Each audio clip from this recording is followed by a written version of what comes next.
is Aja. I am so excited to be here with you today. We are kicking off, or should I say, wrapping up our wonderful 5 day challenge. We have been in the middle of a 5 day classroom setup series all about preparing for success in reading. This 5 day challenge has been jam packed with new trainings, freebies, and everything you could possibly imagine to help you set up your classroom for success in reading. And I say classroom even if you are a homeschool parent because that's your classroom, definitely. So today we're going to talk about how to create a data-driven classroom. Hey, in the chat box. Hey, Bonnie. She said, greetings, great joy, everybody.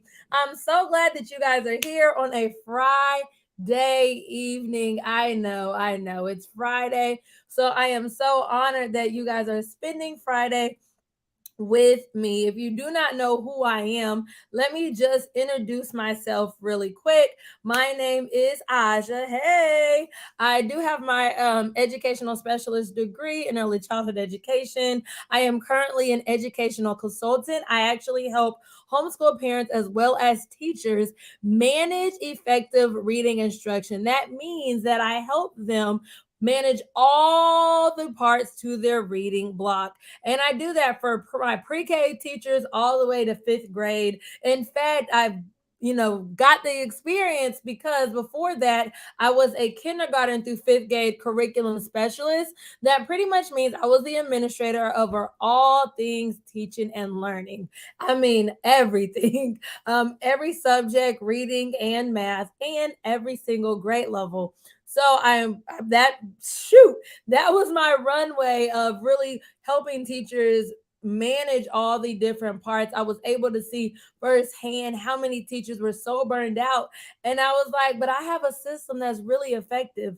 So I continue to help them simplify reading, and I want to do the same thing with you. I have over 10 years in Title I schools, both as an administrator and as a teacher. I have my reading endorsement. I'm also Orton Gillingham certified and certified in diagnosing and correcting mathematics and reading behaviors. Woo! Whoa! All right, there we go. There's my whole little resume right there. So I want to know a little bit about you. So let me know down below in the chat box. What is your name? What do you teach? And share your biggest takeaway from the classroom setup series. This has been a 5 day series, and I want to know what was the one thing that you took away. I know even on yesterday, we had some people saying, I'm about to go change my small groups right now. So let me know what's your name, what do you teach, and what was your biggest takeaway from the classroom setup series. If you are first, this is your first time, welcome. We certainly welcome you. Hopefully, after this video, you can go back and check out all of this week's video. In fact, hey Brenda, hello. This week, Brenda's been on all week. So, woo! Have to give you a shout out for that. Bonnie, you've been on all week. Woo! You guys have been so faithful, and I'm so appreciative. And even now, you are spending your Friday night on here with me. I'm much appreciate your support. So this week we have gone over 5 different trainings. Today is day 5, over how to set up our classroom so that we can have success teaching reading, so that we can prevent teacher burnout. Teaching burnout is actually the number one leading cause to so many teachers quitting their jobs right now. And so I want to help you prevent that, and while still valuing high quality instruction. So, and you can do that. You can literally do both. I'm here to gain your faith back that you can have both your time and be an effective teacher or homeschool parent. So, on Monday, day 1 of this series, we talked about how to get children to actually want to read. And we dived into the independent reading portion of your day, how to get children excited to read during that independent time. On Tuesday, we then went to the actual environment of the room and talked about how to improve vocabulary skills by creating a print-rich environment. The third video on Wednesday, we talked about how to get children motivated to read. Like, how do you actually motivate the whole child to fall in love with reading? And then yesterday we talked about how to set up the small group instruction, which may be guided practice or guided reading. And today we are wrapping up this classroom setup series by talking about how to create a data-driven classroom, even if you're a homeschool mom. We're talking about how to just create that data-driven classroom. In fact, data-driven instruction is the only way to really catch up a struggling reader, or just in general, it's the only way to really advance a person as well. So data-driven instruction can help you advance a child or catch them up. So I'm going to look back in the chat box real quick. So, hey, Tangela, you said, hello, everyone. All right, Bonnie says she teaches virtual pre-K. Whoop, whoop. Your biggest takeaway is guided practice and student motivation.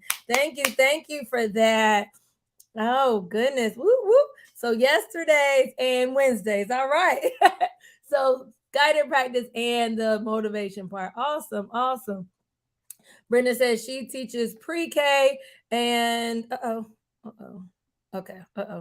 There we go. Sorry. All right. So Brenda says she teaches pre-K, and her biggest takeaway from the classroom setup series, you said, I like how to get children motivated to read. Okay. So the motivation one seems to be a big hit. Awesome. You said, looking forward to data-driven instruction. All right, well, I clearly we have some big shoes to fill because you guys are ready. So thank you so much for sharing your biggest takeaway from this week. And I'm ready to roll up my sleeves. If you are watching the replay, definitely join in on the conversation down below. I always come and comment down below as well. So definitely share, your name, what do you teach, and your biggest takeaway from the classroom setup series. There's even a bonus video where I'm in a classroom going over how to set up your classroom for success in reading as well. So there's a 6-video series for a classroom setup. You said it's Friday. Whoop, whoop. Thank you so much for being here all week, Keisha. I'm so excited. Share your biggest takeaway from the classroom setup series. So that's what we're talking about right now. Hi, Cheryl. I'm so glad you're here on Friday. Y'all are so faithful. I love it. I'm so glad to see you guys on a Friday night. Whoop, whoop. I don't know why I am so amped right now, because this is how I do my Friday nights. You say hands up. Whoop, whoop. So biggest takeaway from the series so far, which could be tonight. I don't know. It could be tonight. Bonnie said she's looking forward to the data-driven instruction. So I hope I don't disappoint. All right. So let's dive into data-driven instruction. Before we dive in, I have another question. You guys know I try to be as interactive as possible. What do you think of when you hear data-driven instruction? What pops to mind before I go into my spiel? I just want to know what background knowledge you're coming with. What do you think about when either your administrator say data-driven instruction? If I say data-driven instruction, what is the first thing that pops to mind? I'm waiting for somebody to say test. I'm just waiting. More tests. Hey, yay! I'm so glad you guys are spending Friday night with me. Whoop, whoop. Good evening. We're talking about the thing that the first thing that kind of like pops up in our minds when we hear the term data-driven instruction. Oh my goodness. I don't know if you guys ever saw, there was like this cartoon, and I had played it at one of my professional developments for my teachers, and they were like, that's how we feel. But it was like this cartoon, and I found it on YouTube. I found it on YouTube, but it's like a cartoon, and she's like at like in a little office building. She's like, data-driven instruction. That's all I hear. Data-driven instruction and rigor and data-driven instruction. But it is true that term is used over and over again. So what pops in what pops to mind? Sorry. He said, don't forget to hit the like and thumbs up. Absolutely. Thank you, Bonnie. Definitely hit the thumbs up. If you've been enjoying this challenge, hit the thumbs up button. All right, I hear assessments. I was waiting for it. I was waiting for it. I was waiting for assessments or tests. You cannot have data driven instruction without it. So good. You said instruction based on assessment findings. I like that one. So you included more of the analyzing piece of it with the assessment findings. Awesome, awesome. Hello, hello, checking in from California. Whoop, whoop. I love Cali now. What part of Cali? I went to Los Angeles this summer. I went also last summer as well. LA is my new spot. It's actually replacing Orlando. I used to go to Orlando every summer, and now the last 2 years it's been LA. So welcome, welcome, welcome. Let us know what you teach and what has been your biggest takeaway. I think you were on yesterday as well for a small group. Keisha said she loved a lot, woo woo, but don't name small group spread. I know it. I know it. Hopefully, you went and changed it today. If not, you have Monday to change it. But yes, great, great. And that was an instant change. Awesome, awesome, awesome. Well, thanks for sharing that. Okay, Orange County. Yes. So welcome, welcome, welcome. Bonnie said, woohoo, Keisha.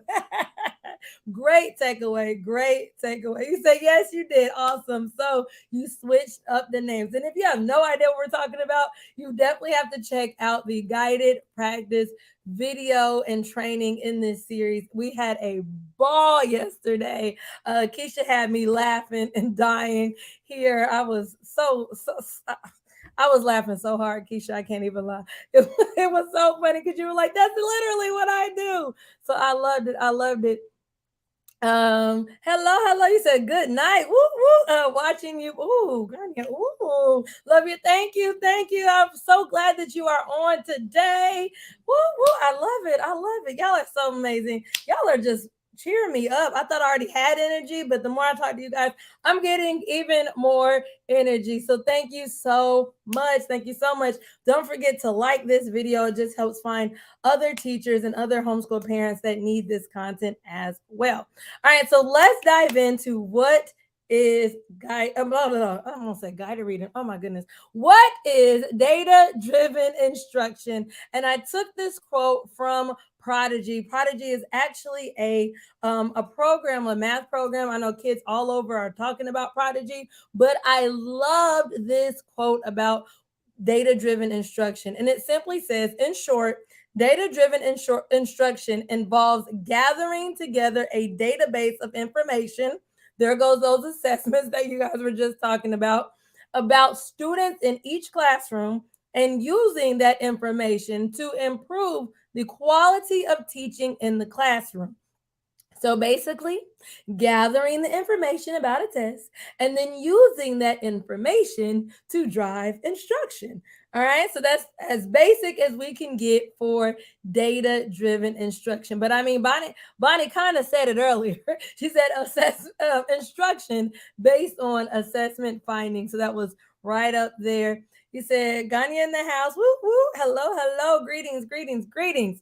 All right, so let's talk about since we talked about what is data driven instruction, let's actually talk about it really quick and mention the fact that data driven instruction is a cycle. It's a cycle. And I found this image from Children's Literacy Initiative, and I literally had to use it. So I gave them their credit every time I used it, but it why work smarter? Let's work, why work harder, work smarter. This was literally, I mean, data driven instruction to a T. But we're going to go more in depth about the cycle. But it's important to know that data driven instruction aren't just steps, but it's a cycle. It's not just something you do, okay, step one, step two, step three, but it's more of a cycle that you are continuously implementing in your classroom. So that's important to remember as we continue through this training.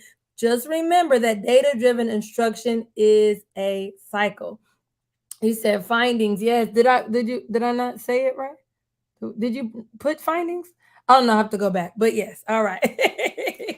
All right, so why is data driven instruction important? Why are we spending our Friday nights? For most of us, it's Friday night. Some people, it might be Friday evening, it might be Friday morning. I don't know. You guys let me know. But why are we spending this time together as like minded educators? Talking about data driven instruction. Well, it's important because data driven instruction guides instruction based on the needs of children. So that means that, like we said, after a particular assessment or test, you're using that information, creating instruction based on what children actually need. It builds meaningful lessons. Have you ever had a lesson done and a child stated they're bored? It was too easy or too challenging. Those are like the three that you're going to get the most. That means that that instruction that you're providing them is not fitting their needs. Because if it fit their needs, it's going to be the right level of challenge.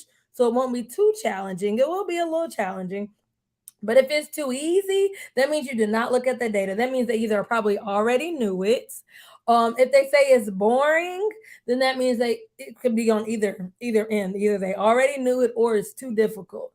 But if you hear any of those three terms, you said, "Yep, you've heard that term before." If you've heard that term, that means that your instruction is not data driven. It's not based on some sort of other assessment. So you definitely need some sort of assessment in order to know what it is that you need to teach. So this builds meaningful lessons, like we stated. It also allows for more on time instruction. So, right, I need to know who, if this has ever happened to any of you guys. Have you ever taught something, right? And then you technically do not assess until months and months later. Maybe you don't even assess them until like the end of December. And it's something that you taught in August. And then what ends up happening is by the time they take that test, you realize that they had no idea what you covered. They've lost the information and they just never knew it.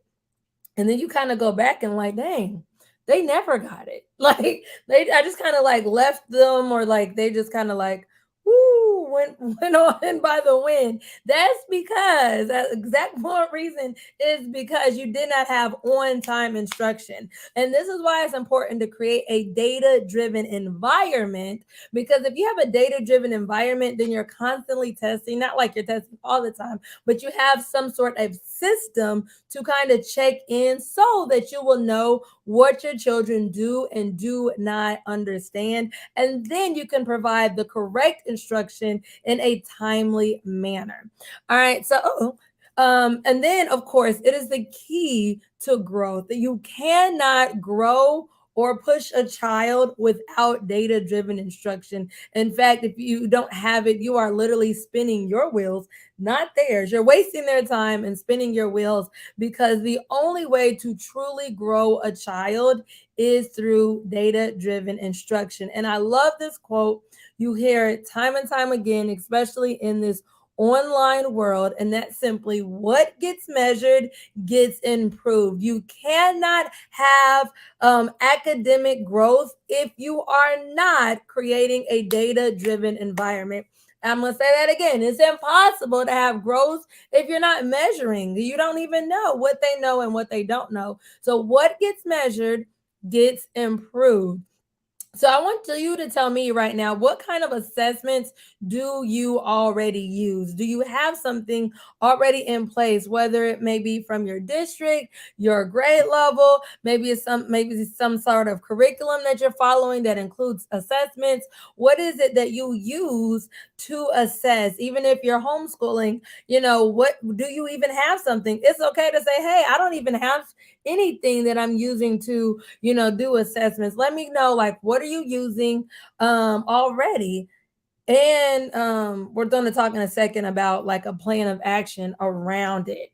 So I'll give you guys a second to just say this. I know for me, I've used STAR, I've used iReady, I've used unit assessments, I've used weekly, the quick checks, I've used some of everything. Our county used to do assessments.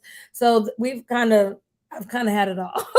I've had it all. My favorite, while y'all writing those down, my favorite of all time is definitely iReady reading and iReady math. If you've never heard of it, it is amazing.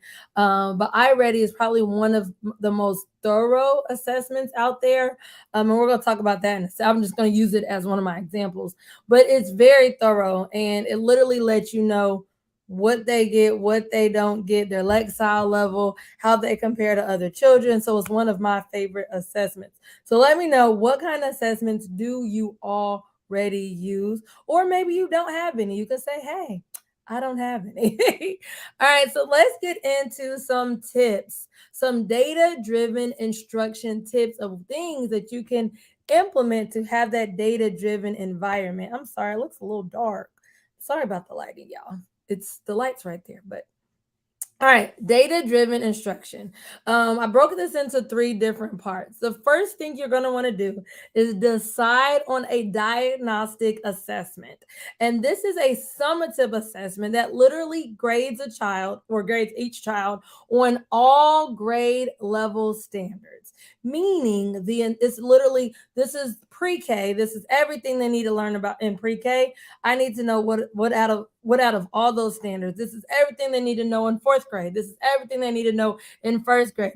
That is a summative test, and you're going to use it as a diagnostic assessment in the beginning of the year, the middle of the year, and the end of the year. So the first thing I want you to do is decide on a diagnostic assessment. There might be something that your district is already doing. Most districts, most of them, not all of them.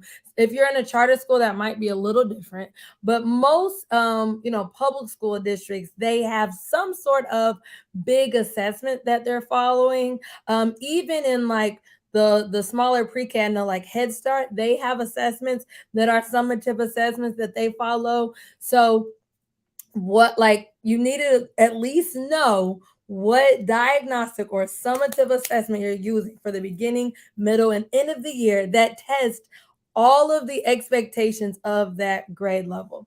All right, go into the chat box really quick. All right, so you use one from Teachers Pay Teachers. Okay, I hope it's a thorough. I'm sure you checked it out, girl. I'm sure you checked it out. I know you were experienced. But just if someone else does get them on Teachers Pay Teachers, remember that Teachers Pay Teachers, our teachers, literally, I'm on Teachers Pay Teachers as well. If you haven't followed me, I'm on there as Everything Aja. Go figures. Um, but remember that those are teachers.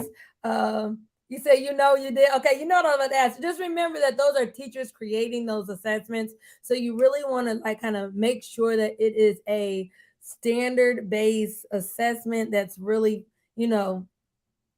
good. Okay, that's all I can say. Just make sure. Make sure. I'm not saying it might not be, but just double check. But you said you did. Awesome, awesome. You said thank you. Good. You said district assessment. So your district provides assessment star, girl. That's what I used to do. When we were talking about like yesterday with guided groups and having flexible grouping, I used to do star once a month, and I know that the county only required us to do it like, as a summative assessment, so beginning, middle, and end of the year. But I loved star until iReady. So if you love, I don't know how you like it, but if you love star, then you'll like iReady more. Because I love star is why I loved iReady. It's just like a step above star. But star is pretty good. Star is pretty good. You probably named your groups based on the color coding in star, huh? Because I know they have the color coding. I'm just asking, just teasing you. But good. But you have quick checks. You use quizzes. Awesome, awesome, awesome. All right. Cheryl said at this point you're leaning on the school's assessments for your child. You have none on your own yet. Okay, perfectly fine, perfectly fine. Do you get a copy? At least you can ask. You can ask the school, like, hey, can I get a copy of the assessment after your child already takes the assessment? Then just ask them for the assessment. So then you can use that to know exactly what you need to go back and reteach as you're doing homeschooling. So that's what I would do. Work smarter, not harder. If they're already doing one, ask them for the assessment. 9 times out of 10, they're going to give you the assessment. They don't mind, especially if the child's already, taking it. The only time I could see them saying no is if they're going to do the same assessment again. Or sometimes it might be digital, but I would just ask. So yes, just ask. All right. I've never heard of NWEA. I haven't heard of that one. Okay, I have heard the foundations of that entire curriculum. Then you have an SEL assessment, unit assessments, and more. So you have all the different assessments. Awesome. You say your school used to have already. I hope we can get it again. I'm telling I already made teaching data driven instruction so easy. It made teaching easy. It made small group interventions, RTI, so easy. So hopefully you get it again. Hopefully. Start asking, requesting. You said yes based on pre-K standards. Awesome. WSO is helpful as well. Absolutely. I used to use WSO when I was teaching pre-K. A lot of y'all know I went from pre-K for years to fifth grade for years overnight. Literally had to leave my school in the middle of the school year because God opened up another door for me. But but but I'll never forget my pre-K days. Absolutely not. Absolutely not. You said you recently used my kindergarten checklist. Woo woo. That's a Come on, Bonnie. I meant to say that too. And I can put the link to that below. So sure, that's what I was thinking about. Like if your school does not have some sort of assessment, I do have a kindergarten through fifth grade readiness checklist. And that literally tells you all the different standards and skills that are pretty much necessary for the upcoming grade, what they would need to know or to master. So I have them for each grade level, kindergarten through fifth grade. So, for example, if you have a fourth grader, like if you teach fourth grade, you would use that readiness checklist at the beginning of the year as a diagnostic test. So you can use the same one for the beginning, middle, and end of the year if you do not have an assessment. You can certainly use the checklist. Great point, Bonnie. Girl, I forgot I even had that. See, look, that's crazy. You forget your own stuff. Thank you for putting that plug in. In a second, probably at the end when we get to the end, remind me to drop the link so that Cheryl can at least get that as well. You said yes, a copy of the assessments to use as a guide. Awesome. You've seen yours and it's great. Okay, so you have the checklist. Awesome. I'll still remind me at the end. I'll still put it in the chat just for anybody that doesn't have it. But awesome, I'm glad you've used it. So yay. So exciting show. Glad you have it. And just use that checklist as an assessment. The one thing I love about creating that checklist is I looked at every standard that was building upon that, like there was like a sequencing of that standard then in the next school year, if that makes sense. So every standard that is on that checklist, they needed to master it before that next school year. All right, hopefully that makes sense. All right, back to the tips on data driven instruction. All right, so the next tip I can give you is then once you have figured out what assessment you want to use at the beginning, middle, and end of the year that goes over the entire grade level standard, you're then going to decide on formal assessments.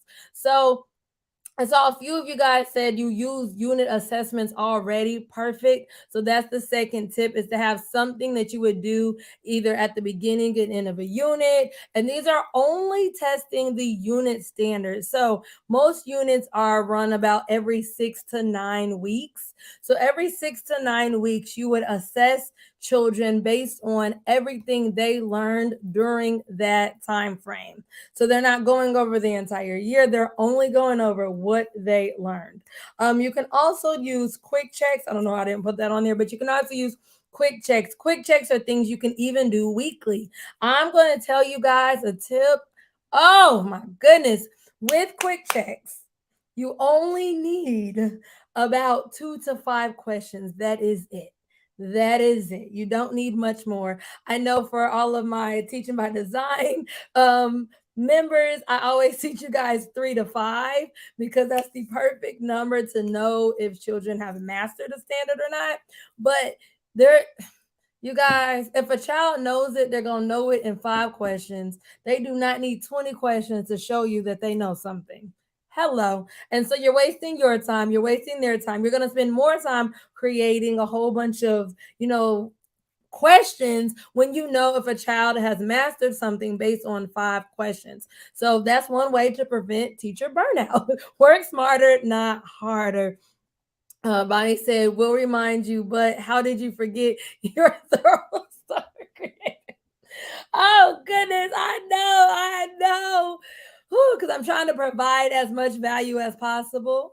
That's why I'm trying to like, make sure y'all have everything. And so, thank you for having my back, girl. Thank you for having my back. All right, the next tip I can give you is to then, once you have decided on your beginning, middle, and end of year assessment, which it looks like most of you guys have, which is awesome.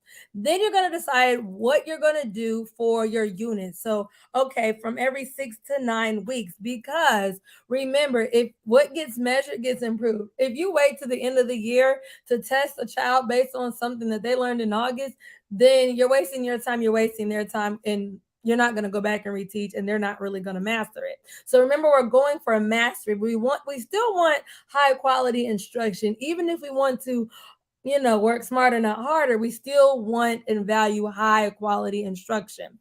So the next thing you're going to do is decide on progress monitoring. What skills do you actually want to monitor? I was so busy looking at the chat box. You said, love that quote. Whoop, whoop.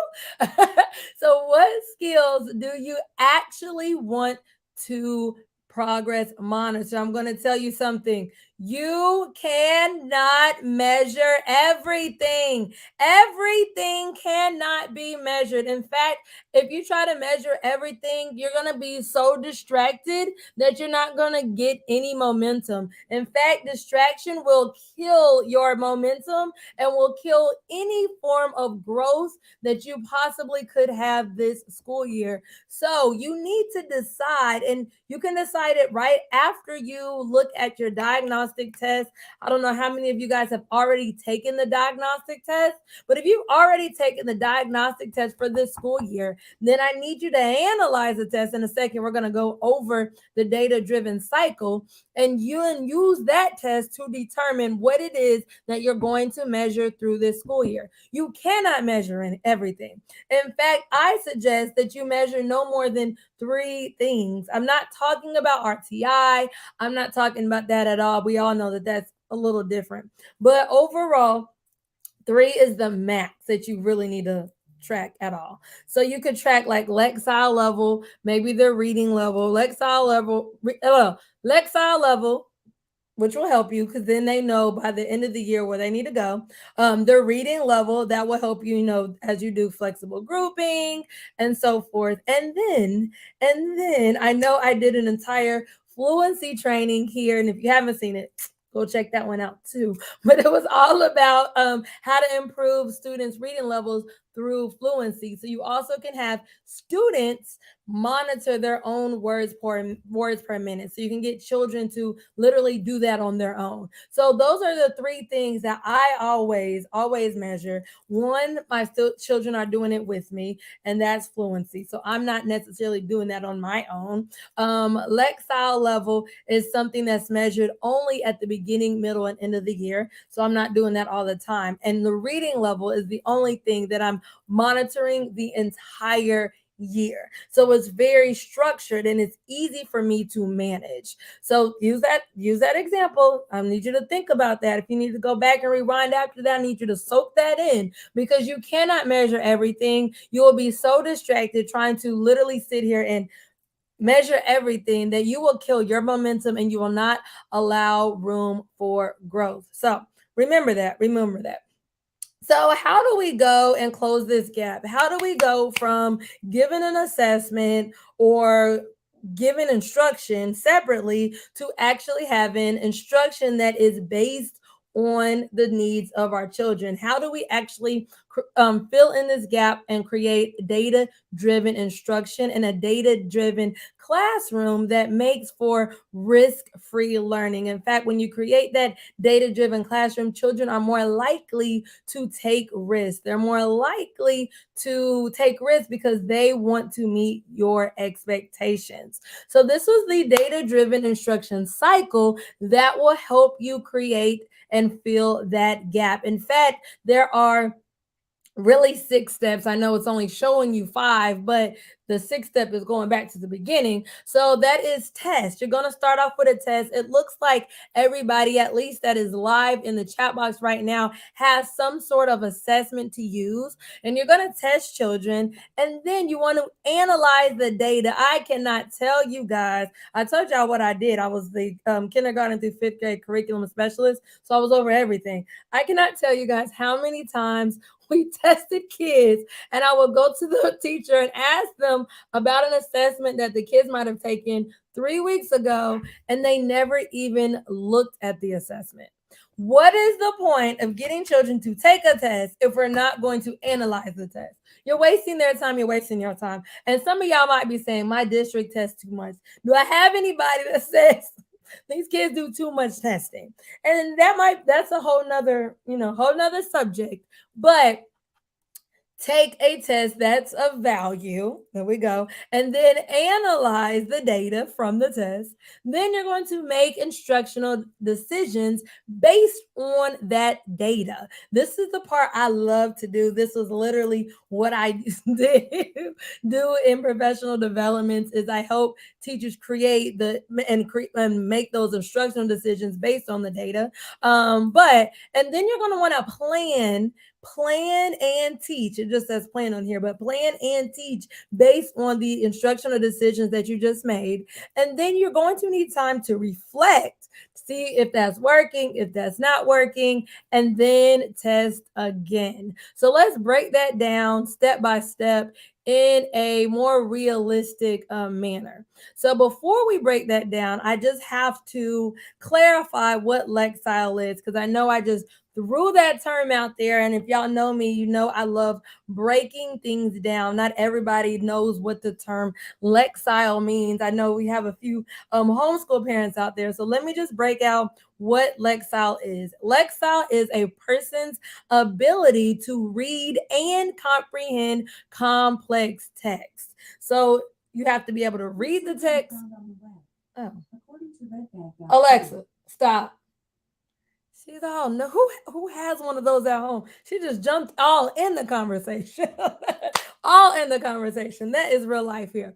But the person has to be able to read the text and comprehend what it means. And it says complex because it's based on the difficulty of the vocabulary within the text. And Lexile is actually measured on a scale. So it's something that is measurable, and there's certain requirements of children based on the point of the year and their grade level. So it's a certain expectation across the board. So now that you understand what Lexile is, let's do a real world example using that. All right, so real life example of the data driven instruction cycle.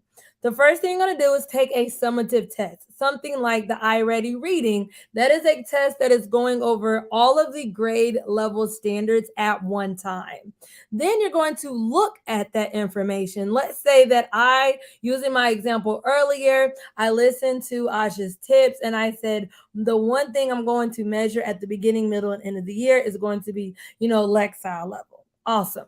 So I'm going to look at the Lexile level, and then I'm going to compare that data to the expectation. So where are they now? Where do they need to be? Look at that gap. Is that a realistic gap? Is that a stretch gap, meaning they could get there, but it's going to take a lot of work? I'm going to look at the gap, and when I compare where they are and where they need to be, it's going to be very clear how far you can actually push them within 10 months. Then you're going to make instructional decisions based on that. So now I can set goals around the Lexile level. If I say, okay, great, I can get you and I can catch you up to grade level in a year, I'm going to set that goal and I'm going to keep the goal consistent. So if my goal is around Lexile level, I'm looking at Lexile level, I'm going to set a Lexile level goal. And then I'm going to create a plan of action to reach that goal. Well, Lexile goal is really centered around the ability to read and the ability to comprehend. Isn't everything right? The same as the reading level. So it all will go hand in hand. So I'm going to create a plan. Maybe they come early. Maybe I'm spending additional one-on-one time teaching them. Maybe I do lunch and learns. Maybe, I'll do extra videos. Maybe I'll give, a few extra independent assignments. Whatever it may be, you're going to create a plan of action that will help you reach that goal. So those are the first three steps, okay? Hopefully, y'all are following me. Other types of instructional decisions that you can make is centered around flexible grouping. We just talked about this yesterday. Guided practice, guided reading. Instructional decisions would be who is going to be in this group, who needs the same skills, who's lacking the same skills, who's lacking the same strategies, who's on the same reading levels, right? If you're doing guided reading. So you're going to create groups based on that data. And you would do that based on their Lexile level, which will kind of let you know which reading level they're on as well. You can also then make instructional decisions about whole group lessons. What are you teaching with all your children? If you're clearly only teaching one child, then same thing. But what does all of your children need? What is one skill or strategy that majority of them, 80% or above, are lacking? Then you're going to make instructional decisions for any interventions. So these are things for struggling readers. What do the struggling readers need based on that assessment? Okay, well, few interventions. I know we just talked about iReady. iReady comes with interventions already done for you, which that's the part I told you I love with RTI. But so that's what you would use for your struggling readers. And then homework. Are there extra assignments that you can then give them if they are missing skills that are very simple or very basic skills? Maybe they're skills from a prior grade level, then that can be something they might be able to learn from watching additional videos or extra tutorials on those skills. So those are just some things that you can make instructional decisions about during your data-driven instruction cycle as you're making instructional decisions. All right, back to our example. All right, so step 4 is plan and teach. So I've added the and teach because that's what you're doing. So during this phase, you are planning lessons that will increase Lexile level. Remember, Lexile level is strictly based on the child's ability to read and the child's ability to comprehend complex text. So anything that goes over comprehension skills like main idea, theme, key details, a lot of those like really important grade level standards, I'm going all in on and creating lessons around those to help that part. Then I'm teaching them comprehension strategies during small group, right? And then I'm also teaching them decoding strategies because that's going to help them read the complex text. And I'm going to create lessons and then teach those lessons, right? Then I'm going to reflect, and this is the part that is key. And if you go back to my steps, this is where that third part comes in when I talked about progress monitoring or possibly doing quick checks every so often. Maybe you do a quick check once a month, once a week, whatever it may be. We're all my people that love ticket out the doors because that's my favorite one. I do a ticket out the door. I only have to ask you one question. Either you got it or you didn't get it. And it's really easy for me to then group the children that didn't get it. And I know that they need some more time or some more small group instruction on that skill. But then you're going to actually reflect. And during the reflection phase, you're going to create checkpoints to progress monitoring, reaching the goal. So, okay. Remember, this is why I had you do this at the beginning so that once I broke down the cycle, it doesn't seem like too many steps because it's the same thing I said earlier. Once you know what you're going to do, now this just becomes the when you're going to do it. So remember, we're going over Lexile beginning, middle, and end of the year. In between the beginning, middle, and end of the year, so like this time of year, for example, after school has started, but before the middle of the school year, I'm literally in plan and teach and reflect over like that's all I'm doing. Planning lessons that will increase the Lexile level, teaching those lessons. And then I'm creating checkpoints, the progress monitoring Progress monitor the children to see if they're reaching their goal. You're always wanting to see if they're reaching their goal. And then you're going to adjust the instruction as needed. So maybe your small groups need to change a little bit. Maybe you need to do extra work. Maybe you're like, oh, they're breezing through this. This is actually easy. Maybe you need to increase the rigor of work that you're giving. I know, in my program, we do, I give you guys really questions that are already rigorous and it's just kind of plug and play. But you can use those exact questions to increase the challenge of what it is that you are asking them to do. So you already have that to help you adjust just the complexity of where you're trying to get them to go. And then during middle of the year, I'm now ready to take the summative test again, and they're going to take the same test that they took at the beginning, which is the iReady reading diagnostic. So thumbs up if you follow that and you're like, okay, that's not too complicated. Hopefully y'all give me some thumbs up. I hope you guys follow that. But that's really the system of how you would do it. And so if you going back to the 3 tips I told you at the beginning, really, if you have a plan of action in place, creating a classroom for data-driven instruction is really easy. And I hope you take today, right now, very seriously. Have your notepad and your pen and create a plan now. Because once you have a plan, it's really easy to then implement the plan. And you're going to be like, oh, this is really easy. It's not that complex. You're only doing summative tests 3 times a year. And in between that, you're just, creating different checkpoints and almost always coming back and adjusting the instruction. All right. Keisha gave me the thumbs up. She is following me. Bonnie gave me the thumbs up. All right. Just making sure I wasn't on here by myself. Yeah. So let's talk about goal setting. I talked about setting a goal and then pretty much monitoring your progress towards that goal. So let's talk about what goal setting is. I use the example of tracking children's Lexile level. So goal setting triggers new behaviors.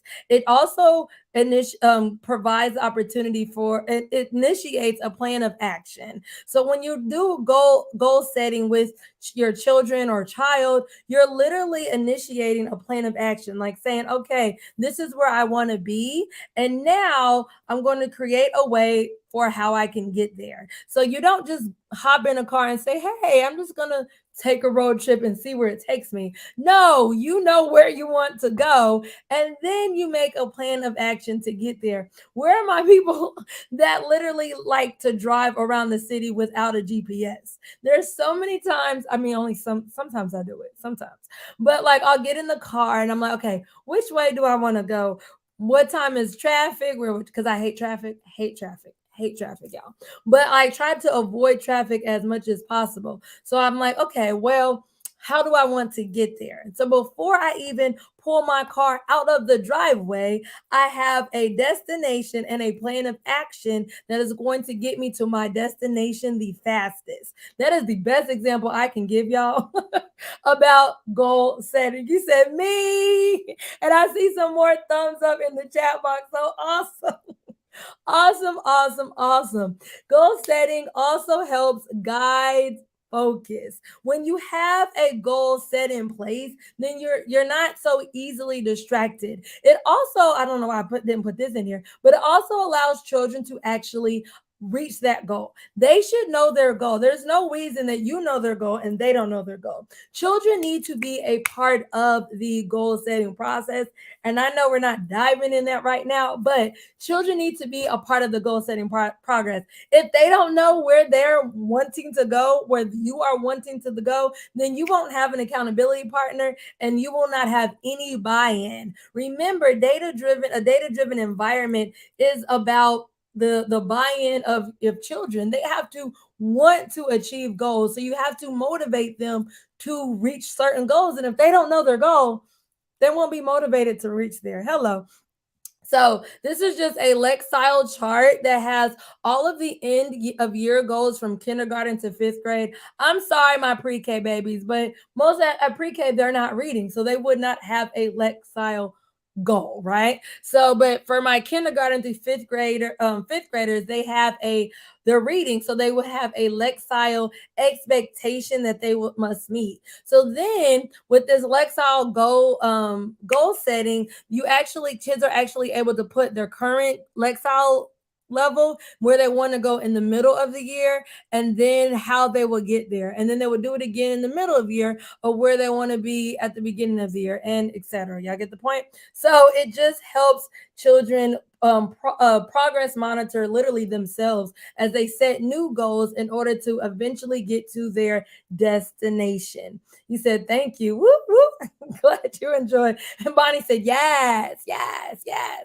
All right, so that's just an example. You will still progress monitor for my pre-K babies, not leaving y'all out, but you can progress monitor things such as letter sounds, letter recognition. Hello, I know with my pre-K baby, we look at letter recognition, if she's able to do her letter sounds, if she's able to do. They just started monitoring sight words with her because I realized she already knew all of her letters, uppercase and lowercase letters, and her letter sound. So then they kind of moved to sight words. But those are some of the things you can monitor. I know. Try not to rip this. I know I used to do these from Reading A to Z. Y'all know I love Reading A to Z. Reading A to Z is literally the best thing, the best investment you could ever make in the world. And I actually have a code. So if you're wanting Reading A to Z, I have like a $5 off code. It's just a referral code. I do not get paid from it, but it will save you $5. So if you want the code, comment, let me know down below, and I will give you the code. But for example, with her, I took these the end of last year and the beginning. Oh, that was sounds. But these are just letter recognition. I don't know if y'all can see it. But she started off, those are sounds too. Hold on. Here we go. This was her first one. She did this like last August. You said you want it. Okay, I'll give you the code. I'll give you the code. But like this is just how I tested her for letter recognition, right? She made a 60%. She only knew 24 out of 40. Then I waited some more months, retested again. She improved. Then I waited some more, did it again. So the same thing I'm saying now, you would just do, letter recognitions or letter sounds instead. You said the kids goals initially, okay, for the New Year's, and we discussed and set goals together as a resolution, okay, and then post it in your classroom. Always post. Yes, yes, that's a great tip. Thanks for putting that in there. Always, always, always post. Why is this? Because if you got, hello, where are my people that if you don't see it, you forget it?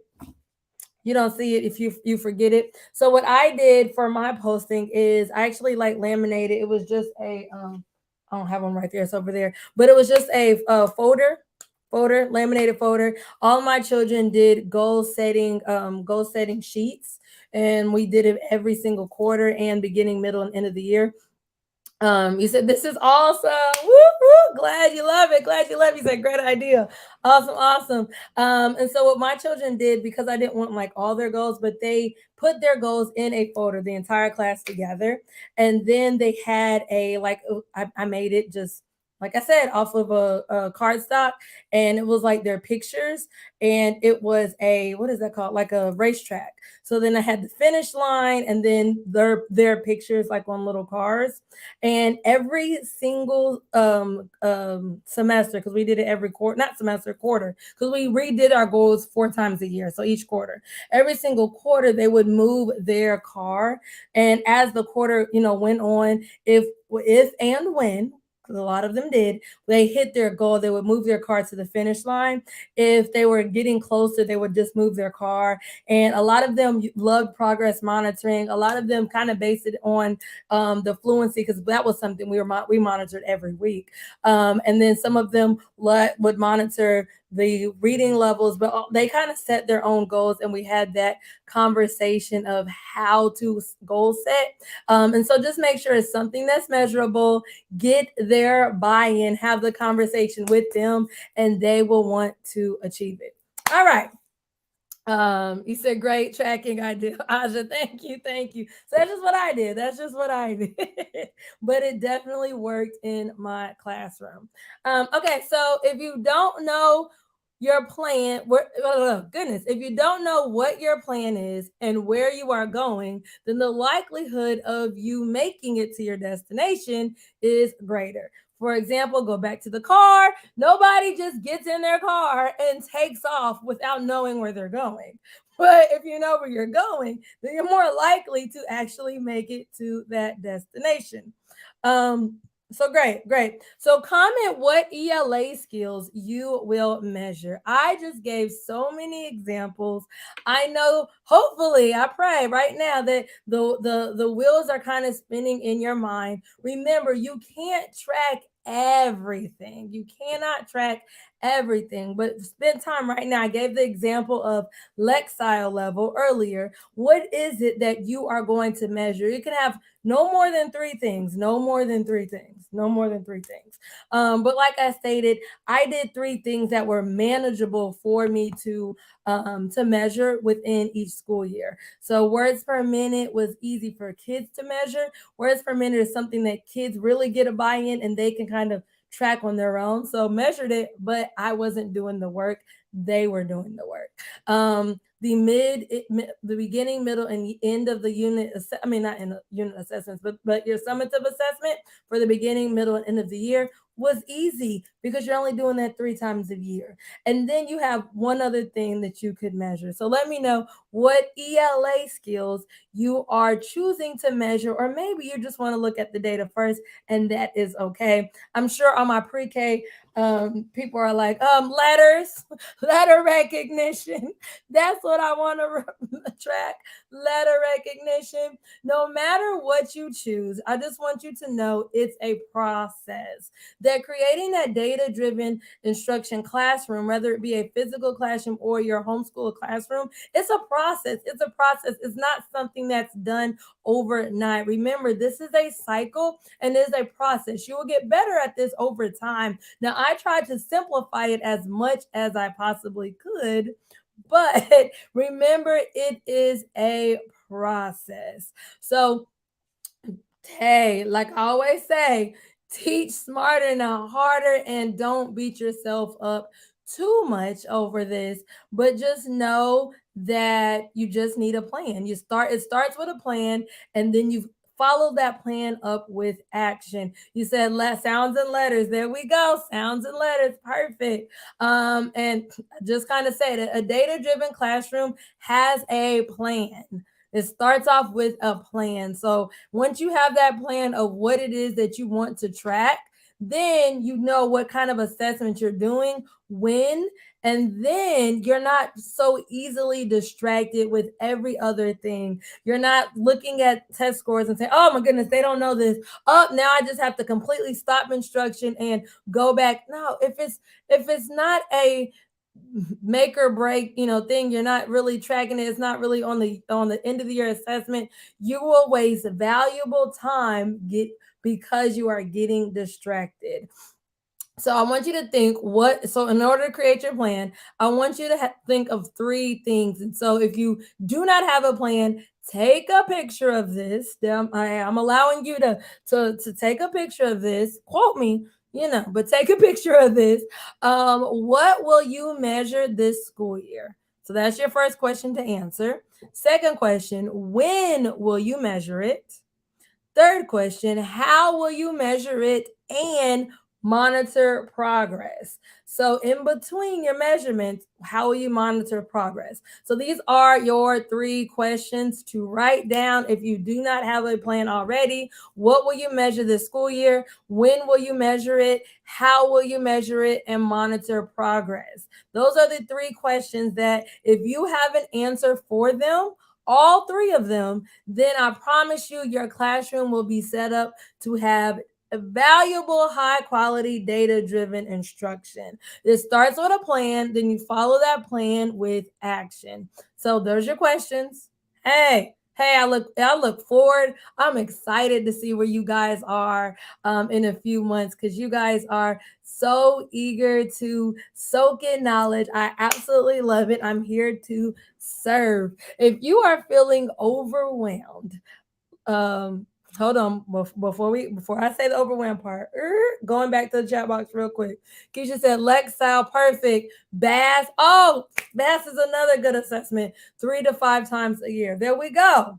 There we go. So things that are outside of that, don't like you can't worry about it. Stay focused on Lexile level, especially fourth grade. I'm sure, I don't know if your state has like a mandatory end of the year assessment that they have to pass, but I know here we do. And if they can meet their Lexile goal, then they can meet the goal and expectation of that assessment. So that is a great focus for upper grades. Perfect, perfect, perfect. Sounds and letters, great focus for my pre-K and primary grades, because they can't read if they don't know that. Hello. So all right. So let's talk about being overwhelmed for a second. Hold on. You said third graders have to pass. So yours is kind of like ours. Ours is third, fifth, and eighth that have to pass, but third through eighth grade all take the test. That's how it is here. So it sounds like yours might be similar to that. Okay.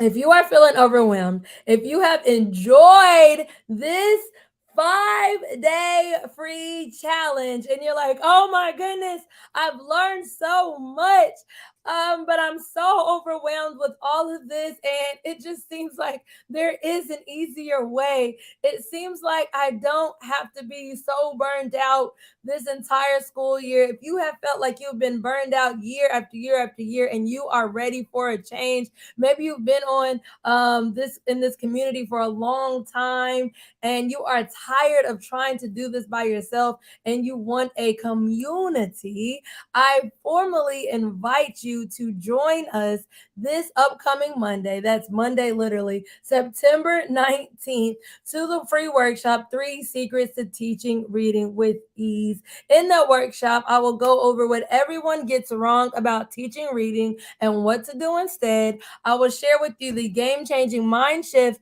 that will help your reading instruction run on autopilot. I will show you how to reimagine what it's like to have so much extra free time because you have a system that's fun and simple. And you'll walk away knowing the one step you can immediately implement to achieve high growth while working less. I'm here to let you know that all of these things, data driven instruction, small group, whole group instruction, fluency, all of this stuff, you can have and do it with ease. The key is to have your instruction run on autopilot so that you can spend time on things such as analyzing test data, so that you can spend time things on something that's creating groups that takes you less than 3 to 5 minutes to do, right? And you're not spending all your time on figuring out what to do when it comes to instruction. So allow me to do that heavy lifting for you so that you can spend time on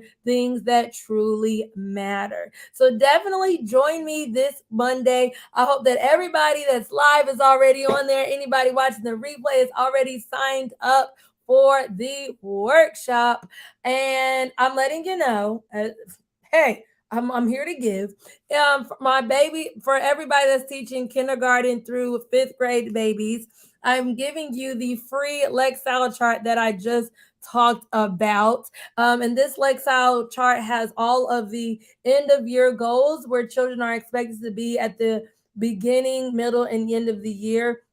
And also, like, where they are as far as below grade level, this is where they would be, approaching grade level, proficient, and distinguished based on Lexile level. And then you also have the Lexile goal setting sheet to create the goals are centered around Lexile. So you have those are yours for signing up for the workshop. So when you sign up for the workshop, at the bottom of your welcome email, you will see a link to grab your freebie. So make sure you grab it. You said making a plan now. Yes. Well, I'm telling you, that's what it takes. Yes, I'm so excited to see that. He said, thank you. You're welcome. He said pre-K. Also, measure social emotional sounds and letters, numbers since absolutely 3 times a year on WSO. Must use your anecdotal notes and narrative summatives. And anecdotal notes are great for progress monitoring. So we talked about having that system for progress monitoring. You can use your anecdotal notes. Thank you, Bonnie. So there's a few things that you guys need right now, a few links that I'm going to put on the chat box. The first link is the kindergarten through 5th grade checklist. For my teachers, you can give this checklist to your parents. Help them, help. Hey, this child doesn't know XYZ. Coming into the year is perfect for readiness, seeing if they are ready for the upcoming school year, which is already here. So I'm going to put that list, and then I also have the code for reading A to Z. But that one might take me a second to get.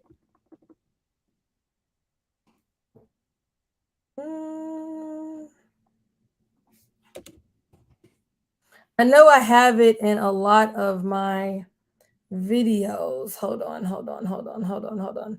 All right, so the referral code, like I stated, gives you $5 off. I do not get paid for it, but it is a great thing to have.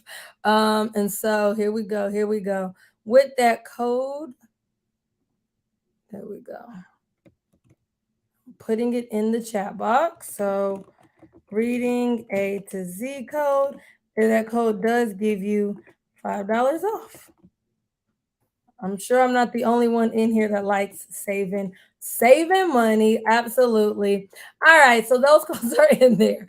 All right, we've had a jam-packed week. Thank you those that have been joining live each and every day. If you missed any of the videos or trainings this week, go back. You have to watch them all to know that your class is set up for success in reading. I say class, even if you're a homeschool parent, because it is all the same thing, right? The first we have the first video as I talk about how to actually physically set up a classroom for success in reading. Okay, so that one was already done and pre-recorded. And then this week we talked about how to get children to actually want to read during their independent time. Second one was how to create a print-rich environment to increase vocabulary skills. Then we talked about how to get children excited to read, how to get them motivated to read, how to motivate the whole child. We talked about how to set up your classroom for guided practice. That's that small group instruction time. And today in this video, we're talking about how to create a data-driven classroom. So catch up, watch the replays, and I look forward to seeing you guys on Monday. We still have our Chatted Up Saturdays tomorrow. By the way, we're talking about, are teachers expected to do too much? Do we have too much on our plate? So join us. We do those every Saturday at 10 a.m. Eastern Standard Time. We kind of talk about the hot topics in education. Some of them have nothing to do with reading. Last week we talked about a trending topic about how teachers dress. So definitely join if you've never done that. It's just a great way to connect and talk about hot topics that we never get to talk about. So more like a forum. We just get on there and chat and share our opinions, right? But definitely make sure you check us out on Monday, September 19th at 7 p.m. Eastern Standard Time, the exact same time, as we talk about discovering the secrets to getting your reading instruction to run on autopilot so that you can teach with ease. So what is your next step? To sign up for the workshop if you haven't already. Get your Lexile goal sheets and then use those goal sheets. And I will see you Monday. It says tomorrow because I'll also see you tomorrow for Chatted Up Saturday. Hello. And then invite a friend to join you in the workshop. I know it says this challenge, but this workshop. So grab your freebie, save your spot. Remember, spots are limited for the workshop. So I have it capped at a certain number. So make sure that you save your spot, and I will see you guys on Monday. You said have a great weekend. I'm dying to know if you guys want to comment. Let me know how this challenge was. This is my first time ever ever doing some sort of free 5 day challenge. So I would love, love, love to know your all's feedback of how this went. Was it a success? Is it something you felt like you needed? Is there something else that you would want to need? Is there another training that kind of popped up in your head? Let me know down below in the comments. Just let me know, what was your 2 cent? How was this week? I appreciate you guys joining me every single day on here. Like, you guys are faithful. I love it. You said you learned a lot. Okay, awesome, awesome. Thank you. So it was beneficial. I like to hear that. You said it was an awesome time. See you here 10 a.m. tomorrow. Absolutely, absolutely. You say you enjoyed it. Okay, awesome. I'm just making sure. I know I don't ever want to waste anybody's time because I don't want anybody to waste my time. Hello. But I did want to know, like, okay, this was my first time doing it. How'd it go? What was your feedback? Feedback with it. So awesome. If you think of any other things or topics that you feel like you need, I'm always one little comment away. I'll see you guys tomorrow for Chat It Up Saturday. And of course, Monday for our live workshop. See you then.